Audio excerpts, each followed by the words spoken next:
In the late 1800s, deep in the hills of Barbour County, West Virginia, a small-town storekeeper and amateur scientist named Graham Hamrick grew utterly obsessed with the ancient art of embalming.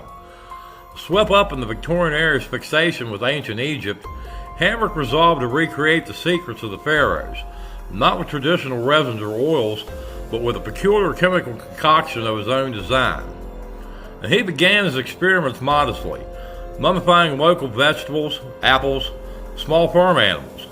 And when his preserved produce remained inexplicably solid month after month, Hamrick decided it was time to test this formula on human flesh.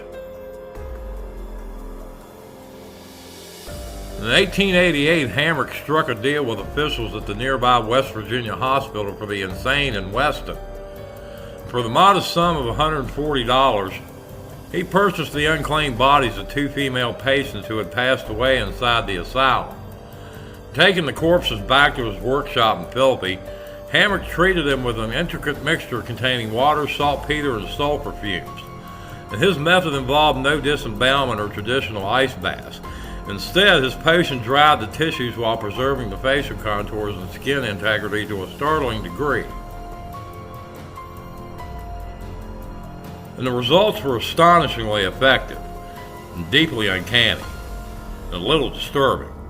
Word of the Philippi mummies quickly spread across the region, and Hamrick secured a United States patent for his preservation fluid in 1892, attracting the curiosity of the Smithsonian Institution.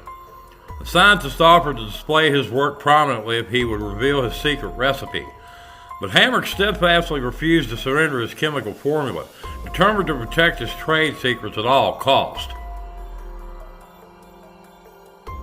Without a commercial backer, the preserved women took on a strange second life.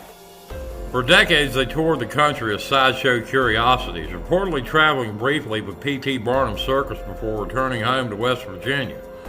By the mid-20th century, they were displayed at county fairs, stored in barns, and even tucked away under beds and in closets.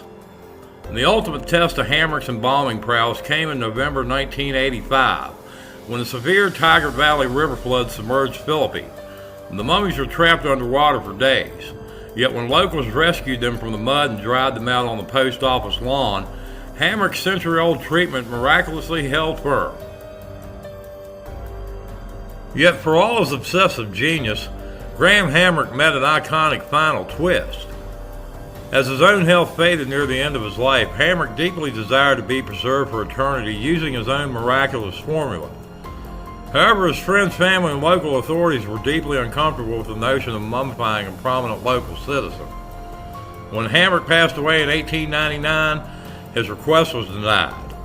And instead of enduring for centuries in a glass case like his creations, the inventor was given a traditional Christian burial in the earth of Paternal Cemetery in Philippi, taking the exact secrets of his famous potions straight to the grave. And today, while Hamrick rests beneath the soil, the 2 women he preserved for $140 continue to rest in climate-controlled glass cases inside the Barbour County Historical Society Museum, serving as a quiet, bizarre monument to an eccentric dream of immortality. And I hope you guys enjoyed that story.